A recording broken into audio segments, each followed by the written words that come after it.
This is Ivan Franklin Rose, and today is all about money and people's relationship with it. This is the one about money dysmorphia and other disorders involving money. This is where financial self-perception doesn't match reality. This may cause us to make poor decisions about our spending or just cause undue stress or anxiety. Money dysmorphia was a major topic on ABC's Good Morning America just 2 days ago, and it was fascinating, and that's why I decided to do this subject. It can generally take two forms. One would be overspending when you really don't have enough money to pay for everything, and that's a common one. And the other, which people don't really understand as much, and I want to cover this in depth a little later, is when you're feeling insecure, even though you have plenty of money in your savings account or checking account, thus causing a craving to desire more and more money. This could mean working late, taking extra shifts, and more time away from family and friends than is actually necessary. In the latter form, it could represent itself in a different way. This latter form can represent itself with the person having enough money in their account, but being overwhelmed with the fear of the unknown, having a low belief system in their ability to do anything safely with the money, thus stockpiling it. He never puts his money to work for him or her, never multiplies their wealth, and may never reach their long-term financial goals. Such a person might be reluctant to enjoy the money they have. They may feel they cannot buy anything for themselves or even their loved ones, for fear of depleting the funds they are hoarding. This may lead to financial anxiety that might put a strain on their relationships or even their own mental health. This insecure relationship with money may stem from their past experiences or even memories from their childhood. Now, before I go into the disorder of money, let's take the first one with people that are just short of cash. They know they're short of cash, and they're trying to have a budget. They're trying to get through life, and they're trying to figure out, how do I make it and what I have? We'll do that first. Then we'll talk about people who have money and don't, and have insecurity about not having enough. So the first thing is you have to make a plan. You have to set a budget. You have to put down all your expenses, everything you spend, rent, car, food, everything. You first look at your car, your credit card, and you see, is the rate changeable? Can you get a lower rate of interest on your car, on your home, on anything? Is there anything that you can lower in terms of the amount of extra fees you pay? You can call your credit card company. You can ask them if they can lower it. Sometimes they do. You just have to ask. You don't know. You can refinance if the rate goes lower. You have to wait and see when the right time is. The market is coming down. Mortgage rates are coming down slowly, 0.5 point and more later. So you just watch it, and at the right time, you make your move. Lines of equity offer chances to do amazing things. For example, Fifth Third Bank ran a promotion for 1.99% for the first year, and then 1 point over prime afterwards, which is high. But I took the first year, and I took all the money, and I made money with the money. In your case, you would take the money and pay off credit cards at 25% and trade it for 1.99%. And then after the first year, then you want to pay off that line. But at least you have a break for a year while you figure out how to make more money. So let's talk about ways you can save money and make money. One thing is, for example, Wells Fargo has an autographed credit card they just came out with. It's zero fee. No annual fee. And you get $300 back when you spend $1,500. Plus, they have free cell phone insurance, so it saves you from having to pay extra for cell phone insurance. They only have a $25 deductible, whereas some cell phone company, Apple, charges more than $25 deductible if you're replacing things there. So this could be something to save you money. Plus, there's zero interest for 12 months. No fee, zero interest for 12 months. Transfer your high debt onto this. So this is a possible way to go, getting a card like this. The Disney Premier Visa card also, another one, $49 fee, but $300 back after you spend $1,000. So if you're not going to spend $1,500 on the other, you spend $1,000, you can get $300 back as well, but you pay $49. Still made money on the card. Plus you earn points and you earn freebies with a card. So this is one way to do it. Look at credit cards making unbelievable offers that will get you from high interest rates to low interest rates or no interest rates. Look at savings accounts. If you have some money and it's sitting in your savings account at 0.0001%, you're wasting your time. The Fifth Third Bank offered a deal 5.3% on savings account. TD has high rates also. Other banks offer deals for in between 4.5% and 5% on savings accounts, not CDs. CDs tie up your money. Savings account are different because they're liquid funds, and you can cash it anytime you need to. So this is something to look into, how to make money with your money while it's holding. TD Bank has an amazing program. I use this program. I put all my money in the savings account. I tie it to my checking account. In my case, I earned 4.5% they gave me. That's the rate they gave me. You may have to go through special people to get it. But I earn that while the money's sitting there in what I call the holding tank. And then when checks are written, they take it out of savings to pay the checks as I need it, but I'm making money on that savings, on the cash that's sitting there, on the float, making money for doing nothing, just sitting there. So think of the money your float each. When your check comes in, you put it in your savings, you write your checks, they take it from savings to pay your checking. A bank like that is gold if you can find something like that. So that's an idea, how to make money with your money. How else can you save money? You're short on cash. What do? Grocery bills are high, but how can you lessen it? Grocery stores make 35% profit normally. But when Publix run BOGOs 2 for $1, you're buying it cheaper than they buy it for because the manufacturer is subsidizing it. Every week from Thursday to Wednesday, they run BOGOs, buy one, get ones. Go look at Publix's flyer. Look online. Go to the store and pick one up. Now, other stores probably too. But take a look at the pricing. At that price, at 2 for $1, it's cheaper than any other discount store that you could shop at, whether it be Target, Aldi's, whatever the discount, Albertsons, you cannot find cheaper than 2 for $1, which is half price.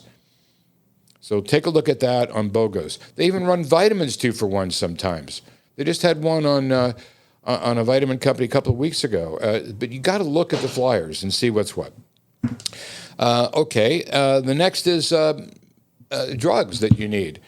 If you don't have insurance for it, look at GoodRx. GoodRx has very cheap prices for the drugs that you might need, that you have prescriptions for. They have GoldRx and GoodRx. Sometimes GoldRx, you can do a free trial for 3 months. GoodRx is free always. And the prices are just about as good, and you don't pay anything. So look at GoodRx, try it out.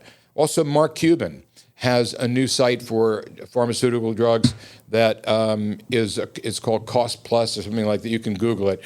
But his is just barely, a fraction over cost. It saves a lot of money there, too. So save money on your drugs. Vacation for little. Some credit cards come with free miles as bonuses on airlines or hotels. On Marriott and Hilton cards, you get a free night to stay after spending a certain amount of money. And also, airlines give you, after spending a short amount of money, they'll give you 60, 70,000 miles to travel, which is good for 2 or 3 trips, depending on how you got it. Delta allows trips on miles for as little as 5,000 miles to points to New York, 5,000 miles to go to New York, 10,000 round trip. And you can get 60, 70,000 on a card. So depending what your needs are and what your habits are and what your lifestyle is, those are some ways you can save on that. Also, you can go to hotels for virtually free, timeshares. Hilton runs it 3 nights in Vegas for $99. You have to attend a presentation. Wyndham runs them all the time, too. Marriott, all the major chains run timeshare programs. In Wyndham, for example, they had one, you pay $199, but I got $350 back in cash and did the tour and a 3-night stay. They give you a lot of choices around the country, at a lot of vacation places. So look into these kind of things and how you do it. If you call up for a reservation on any of the major, on Hilton, Wyndham, or Marriott, if you call in to make a reservation, even if you just ask about one and you don't make a reservation, 99% of the time, they'll ask you if you want to stay online to be pitched a marketing thing, and they'll put some points on your account. If you have an account, a mileage account with a Hilton or Marriott or whatever the chain is. And when they turn you onto that call, they'll put points in your account for listening, and they'll offer you a marketing package. If you're traveling anywhere, it's a way to go. So you sit for an hour or two, and you tell them you don't want to buy anything, but you still get the vacation, and you get the cash or the perks or whatever the extra things are. Hotel discounts on their own. Hilton has a discount for March of Dimes. You just say you want the March of Dimes rate, and the rate is sometimes half price, better than travel agent rates. Plus, if you have any military experience, if you've been in the military, they give military discounts, all hotels, and corporate discounts. So your company could have discounts with a hotel chain. You have to ask, and with rental cars. So take advantage of any of these to save money. When you're short on money, you got to take any advantage you can to save money. Also, you can, when you're booking a hotel, this is something you can do. Let's say you're booking and have a 2-night stay, and you ask, when you call up for prices, you ask for the least expensive day between this day and that day, if the days are next to each other. And the cheapest one, if they're not the same, you book the cheapest one, and then you call the hotel and ask them to extend it. 95% of the time, the hotels will extend it the night that was more expensive, but they won't mark up the price. They'll keep it the price that was the cheaper one. 95% of the time. I've done this successfully many times. So that's another way. Don't just accept that you have to take the higher price. Take a chance. Book the cheaper one. You can always come back and change it if you have to, but you call the hotel directly and ask the hotel to make a change. You thought it'd be lovely to stay there an extra day. Can they just extend you one day? Or you'd like to come a day earlier to take advantage of the sites. They'll, if the cheaper night is the second night, tell them that you want to back it up, and you'll go for the 2 nights, still checking out at the same time. All right, those are on discounts, and then you have clothes. If you'd like to buy clothes, you have to have clothes for work. You have to have nice clothes. The stores have sales all the time. I've said this before. Neiman Marcus discounts once or twice a year, 75% off designer stuff. Bloomingdale's, Nordstrom, all the major stores, Saks, they have 60 to 70% off and at least 50% off several times during the year. Nordstrom has their anniversary sales. Look for items that are designer items, first-run items. Sometimes when you go to Marshall's or Ross or some of those discount houses, they will have second-run items, especially flown in by the manufacturer, not first-run, and they'll have some defect on it or stuff. Go get the real stuff from the stores when they're on sale for the same price as you'd pay in Marshall's or one of the others. So look at clothing that you can get cheaper. Get a personal shopper at that store to notify you when the sales are, or get on their email list and take advantage of getting your clothes at half price or more. All right. So now we've talked about ways of saving money. If you need to make money, you can also sell your goods on Etsy or some other site. If you have extra clothing, you have things you're not wearing, things you're not using. Sell some of your items to gain extra cash if you need extra cash for your budget. There are a lot of things you can do online. They pay people to go online and fill out surveys. They pay people for different things. There's all kinds of sites that'll tell you what jobs are available and what you can do for extra money. But let's concentrate now on money disorders. Okay. From an article on March 29th of 22 by Ashley Brantley in a blog called Well Tuned, which is from Blue Cross Blue Shield. They said, financial stress is a common problem. In any month, 72% of Americans report feeling stressed about money.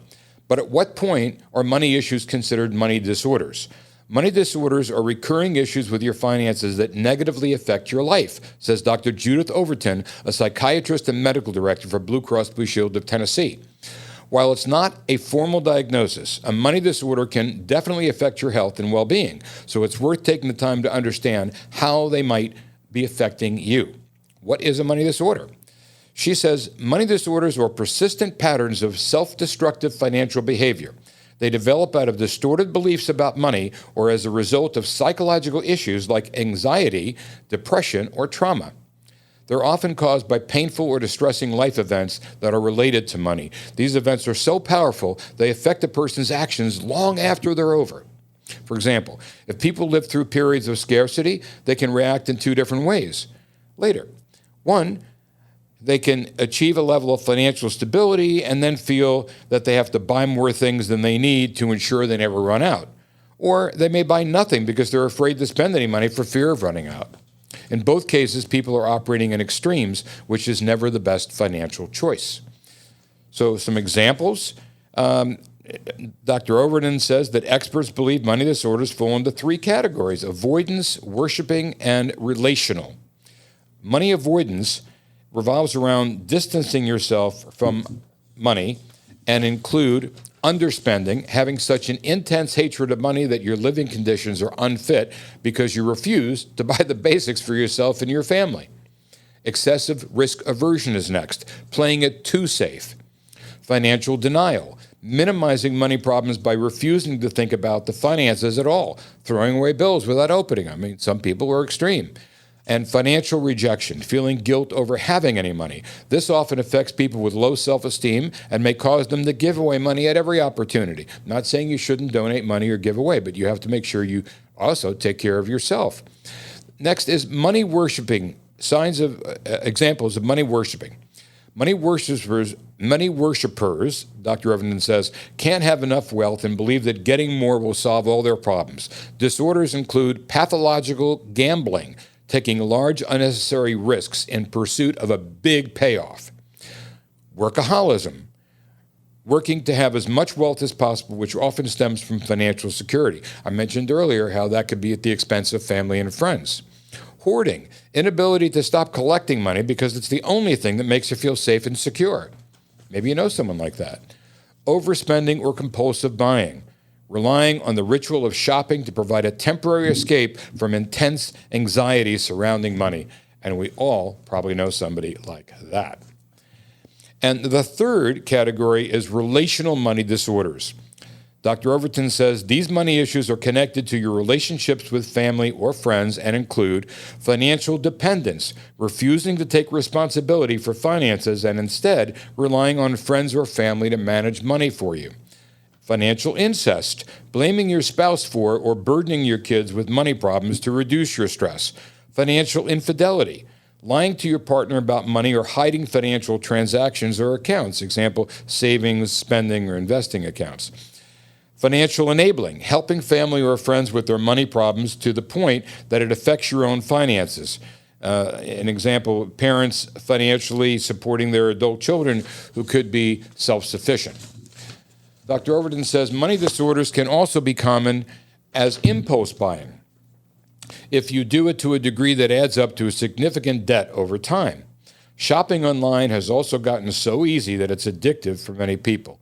Retailers now understand the psychology of getting people to spend money better than ever before. And it's virtually impossible for some people to resist shopping online. How do money disorders affect health? Dr. Overton says money disorders are often connected to current health conditions. People with anxiety or depression may spend money because it offers temporary relief from their symptoms. People with bipolar mania, attention deficit disorder, ADD, or substance use disorders may also go on spending sprees due to a lack of impulse control. If you have a money disorder, you may experience stress, headaches, loss of sleep, high blood pressure, anxiety, depression, worsening of chronic conditions, or suicidal thoughts even. She says most chronic medical conditions worsen when people have stress over money or any other issues that affect their day-to-day lives. It's not uncommon for that stress to push people to the point of desperation. So how do you know if you have a money disorder? Well, she says you may have a money disorder if you experience irresistible urges and tension around spending that is only relieved when you make a purchase. Consider getting help if you feel like you're stuck in a cycle of overspending, relief, and guilt, have financial habits that are causing significant stress to you or your family, are unable to meet your basic financial responsibilities, are keeping secrets related to money or finances. And then Dr. Overton says if you don't have those issues and you're meeting your day-to-day financial obligations, consider looking into financial planning for you and your family. anyone can benefit from taking a financial inventory and finding ways to improve financial stability. How do you get help for money disorders? Well, treatment for money disorders require people to think about their behaviors and feelings towards money to identify where the problem lies. Sometimes it's just a matter of cutting up credit cards, exercising willpower by using cash more often, or having an honest discussion with someone you trust or has the financial wisdom you need. In general, if you think your issues are emotional, ask your primary care provider for a referral to a behavioral health specialist. If you simply haven't received any financial education on how to save and budget, ask an expert for help. So now we're going to go into money dysmorphia, which is a little more complex. In an article published November 13th of 23, just recently, by Ryan Ermey, senior money reporter for CNBC and associate editor at Kiplinger's magazine. You know Kiplinger's. In the world of mental health, he says, dysmorphia describes an obsessive focus on perceived defects in one's body. People with body dysmorphic disorders may find themselves constantly comparing themselves unfavorably with the appearance of others. Ali Katz, an estate lawyer and founder of the Family Wealth Planning Institute, sees an analogous phenomenon in the world of financial psychology, a state in which someone's self-perception regarding their money doesn't match reality. She calls it money dysmorphia. It's a distorted view that we have around money that causes us to make poor decisions, Katz says. Ali calls money dysmorphia a dis-ease. It's not something that can be diagnosed by a doctor. It's something that is deeply buried inside you and drives you to do certain things, not feeling very good about them. For example, money dysmorphia can cause you not to recognize the true value of what you're doing. You might be comparing yourself to others all the time and doubt the value of your work. It might make you question your entire business or constantly want more for less. Or it could make you not care about money at all anymore, resulting in your business not making enough to actually bring your work forward in the world. If you're suffering from money dysmorphia, Ali came up with the following ways to overcome your issues with money. Recognize that you have money dysmorphia, acknowledging that you've created your relationship with money through a distorted lens and that it keeps you from showing up fully in your work and life and being who you really are is the first step to changing something about it. It's the same with anything we want to change in our lives. From there, you can work on your relationship with money. Begin with understanding your needs. Separate your needs from your wants. This is very important. You can do this on paper. Your wants are welcome, but if you're driving towards those wants without having your needs met first, you'll either never get to the wants and constantly feel you're failing, or you'll achieve them and only to discover that they weren't the right wants after all because you formed them using the wrong internal motivation. That is so powerful. Lastly, assess what you already have and where you are now. Structure your income model to utilize your time, energy, and attention with eyes wide open. It's all about seeing the bigger vision of where you want to go. Knowing what you have, need, and want is crucial to understanding what is driving you. It helps you achieve your goals with the right motivation. One common form Kat sees among her clients is the belief that they're not wealthy enough to make important plans for their assets. But that's a bit of faulty and potentially damaging thinking, she says. The way this plays into estate planning or investing is we don't do it. We're not rich enough to do estate planning. I'm not wealthy. I'm not rich, Kat says, but it's absolutely untrue. An estate plan should be a rite of passage. Now, I want to mention that there are things out there like prepaid legal. You can spend $16 to $20 a month. And besides getting legal help when you need it, when someone sues you or when you have an issue you'd like them to write a letter to somebody on, they will also give you a free will and, they'll give you freebies that will cost you money normally. You could look into services like that have a monthly fee but that provide all the legal help that you need. A start in doing a will, the medical part, and there's like four or five different things that you need to do, not just a will, when you're preparing for that. All right, let's talk about estate planning. One thing Katz hopes Americans can keep in mind in the scope of the whole world is they're wealthy. Some 62% of the world population lives on less than $10 a day, and 85% live on less than $30 a day, according to the World Economic Forum. We're so wealthy, we're so rich comparatively, but then, of course, we're comparing ourselves to Jeff Bezos and Elon Musk, Kat says, so then we don't look so wealthy. In other words, while you may not be a billionaire or even have the kind of life you see people living on social media, you likely have assets in the form of cash, investing accounts, or treasured belongings, and what you choose to do with them is important. That's where an estate plan comes in. A suite of estate planning documents, which often includes a will, a healthcare directive, and financial and healthcare powers of attorney. That's what I was referring to earlier with prepaid legal. They do all those things for you at no charge when you're a member. A will designates how you want your assets to be distributed in the case of your death. The other documents indicate your wishes on how your health care and financials will be handled if you could become incapacitated.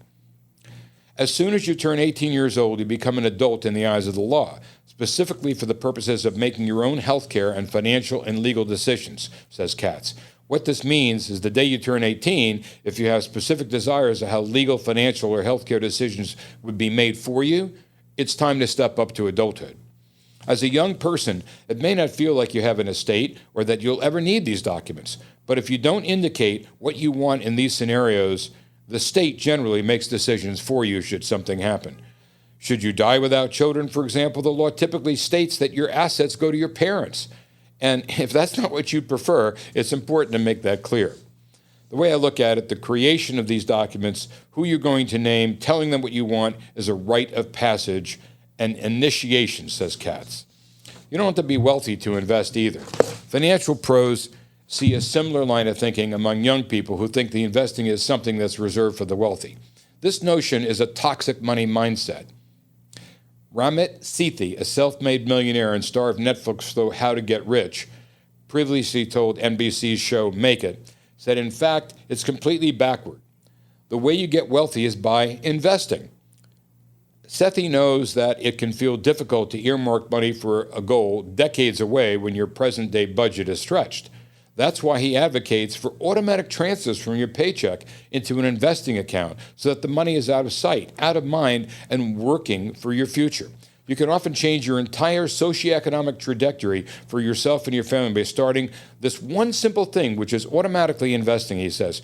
It gets him excited because it means you can actually start to live a rich life, not worry about money for the next 20 years. The key to Sethi's calculus is compounding interest, which allows a consistent investor to grow even very modest contributions into large sums of money over a long period of time. Even if you can only invest $20 a month, that's how you get started, he says. Say that you invested $20 a month between age 20 and age 67. Over the course of your life as an investor, you'll have put away more than $11,000. But use this compound interest calculator that he talks about to see how long-term methodical investing can grow that money. If you earned 8% annualized return on your investment, for instance, you'd end up with about $125,000 from that same $11,000. Okay. So this is part of looking at your attitude towards money and how you view money. Let's lastly look at an article written May 29th of 23, not too long ago, by David Baugier, Baughir, in a publication called Theology, Fiology. He says, money dysmorphia is a complex mental disorder about money that significantly alters an individual's perception of their financial status. The condition often leads individuals to view their financial status as more severe than it truly is, resulting in feelings of inadequacy, anxiety, and distress. This mental illness about money can have a profound impact on an individual's overall well-being and financial decisions, even for people who have handled their money responsibly and now, at least according to their spreadsheet, have an option to no longer work for money. This can lead them to experience the one more year syndrome. It's a condition that requires understanding and attention as it can affect anyone regardless of their actual financial status. Fact, studies show that up to 20% of adults may suffer from some form of financial anxiety disorder, including money dysmorphia. Let's trace the origins. The origins of money dysmorphia is crucial in addressing this mental disorder. It's not a condition that arises out of nowhere. Instead, it's often deeply rooted in past experiences, societal norms, and personal values, each playing a significant role in shaping an individual's perception of their financial situation. An impact of past experiences, because our past experiences, particularly those related to financial matters, can have a lasting impact on how we perceive our current financial situation. For instance, individuals who have experienced financial instability or hardship in the past may develop a distorted perception of their current financial situation. They may view their financial status as precarious, even when it's stable. This distorted perception can lead to feelings of anxiety and inadequacy, hallmarks of money dysmorphia. Recognizing the influence of past experiences is the first step towards reshaping a healthier financial self-perception.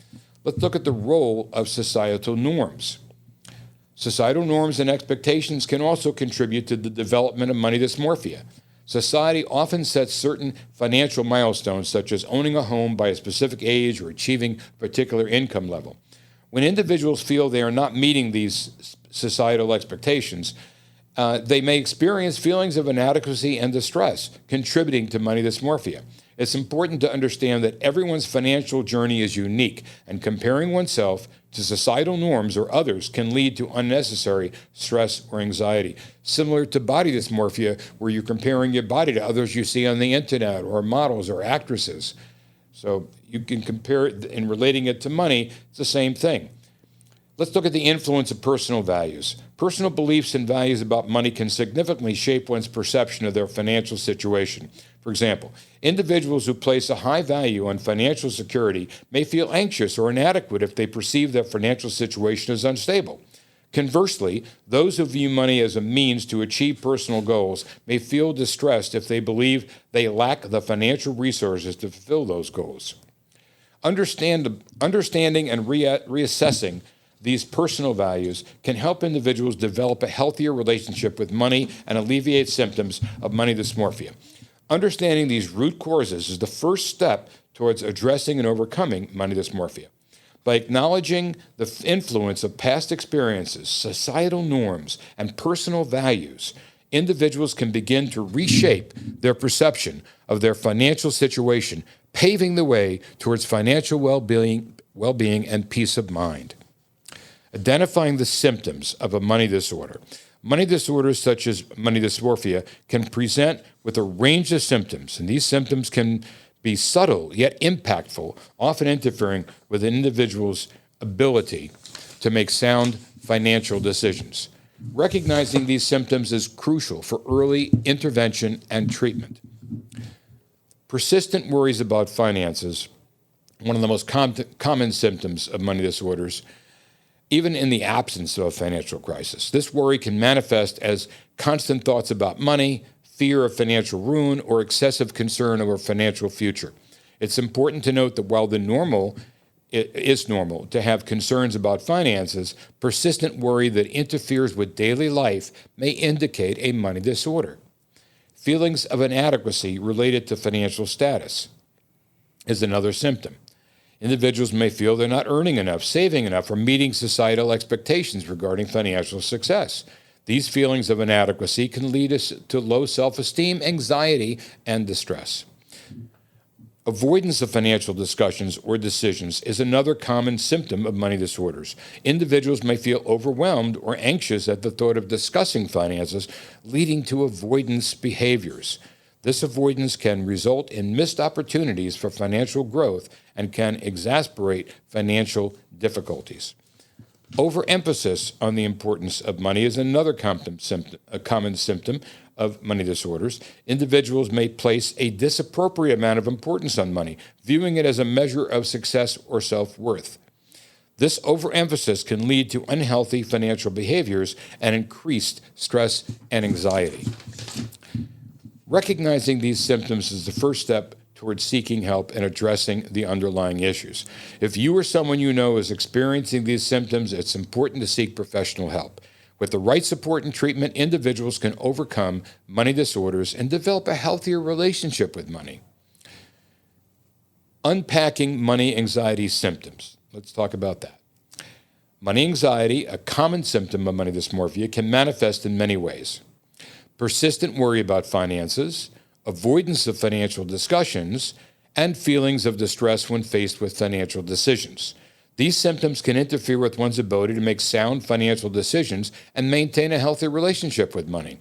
According to recent studies, a significant number of individuals experience money anxiety, highlighting the importance of addressing this issue. Fact, a recent survey found that 72% of Americans reported feeling stress about money at least some of the time.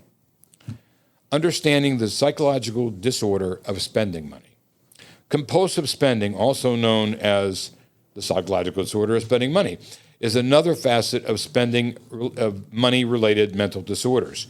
Individuals with this disorder feel a compulsive urge to spend money, often leading to financial instability. Now, I want to interject something. If you do it wisely, you can absolutely, if you're online, you don't have time to go to a store, you can order, if you're not sure what size fits you, you can order a size below, the size you think you are, and the size above. You can order all those things and have that delivered to your home and return the things that don't fit you. And that's fine to do that, as long as you return the things that don't fit you. So I'm not opposed to, I don't think anybody else is, ordering a whole bunch of things that you're not sure you might like, but returning the ones that you don't or don't fit, etc., or the colors that don't match. That's smart spending. We're not talking about what you order, we're talking about what you keep and don't return. This disorder can coexist with money dysmorphia, further exacerbating feelings of financial anxiety and distress. It's essential to recognize and address this disorder to prevent further financial and emotional distress. Fact, compulsive buying disorder affects around 5 to 8% of the population, according to various studies. Strategies to overcome money dysmorphia. Overcoming this is a journey that involves a combination of financial education, psychological support, and strategic financial planning. Each of these elements plays a crucial role in reshaping one's perception of their financial situation and fostering a healthy relationship with money. Let's embrace financial education. It's the cornerstone of overcoming money dysmorphia. It provides individuals with a realistic perspective of their financial situation, helping to correct distorted perceptions. This education can come in various forms, such as reading financial books, attending financial literacy workshops, or seeking advice from financial advisors. By understanding key financial concepts and gaining a clear picture of their financial status, individuals can make informed financial decisions, reduce feelings of anxiety and inadequacy. Doesn't that make sense? Seeking psychological support, particularly therapy, can often offer valuable strategies to manage anxiety and stress related to finances. Therapists can provide cognitive behavioral techniques to help individuals identify and challenge their distorted financial beliefs. Additionally, therapy can offer a safe space to explore and address the root causes of money dysmorphia, such as past experiences or societal pressures. With the right psychological support, individuals can begin to reshape their financial self-perception and develop healthier coping mechanisms for financial stress. Lastly, implementing strategic financial planning. A well-structured financial plan can instill a sense of control over one's finances, reducing feelings of anxiety and inadequacy. This plan should include clear financial goals, a realistic budget, a savings strategy, and an investment plan. By having a clear financial roadmap, individuals can feel more confident about their financial future, alleviating symptoms of money dysmorphia. It's also beneficial to seek the help of a financial planner or advisor to create a plan that's tailored to one's specific financial situations and goals. With these strategies, individuals can overcome money dysmorphia and achieve financial well-being. It's a journey that requires patience and persistence, but with the right support and resources, anyone can conquer money dysmorphia and enjoy a healthier, more positive relationship with money. Money dysmorphia is a complex psychological condition that affects one's perception of their financial situation. By understanding its causes and symptoms, individuals can take steps to address this condition, leading to a healthier relationship with money and improved financial well-being. the cycle of money dysmorphia, from the distorted perception of finances to the impact on financial decisions and the strategies to address this condition. By breaking this cycle, individuals can overcome money dysmorphia and achieve financial well-being. I think now you can understand why I was fascinated with this topic when I saw it on ABC News just a few days ago. I never had heard the term before, but thinking about it, people's relationship to money is so crucial. I hope this has helped you to understand how certain people relate to money. If you don't have any of these problems, God bless, that's wonderful, and I'm happy for you. But those who have a problem, if you're short money and you know you're short and you're not overspending, then look at those ideas we talked about, how to save money and or make more money within. And if you have money and you just don't know if you have enough, think of some of these ideas and see if they make any sense to you. I hope this has helped. And until the next time, listeners, I hope you have a wonderful day.